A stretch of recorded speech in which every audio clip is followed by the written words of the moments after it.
Have an old truck that won't run. I'm going to push it in with the BX. I'm going to show you how we're going to do that. Have a trailer mover on the BX.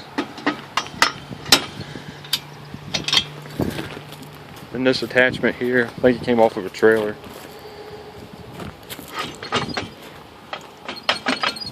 The truck has a hitch ball on it, so I'll back the BX up and drop the coupler down on the hitch ball and push it.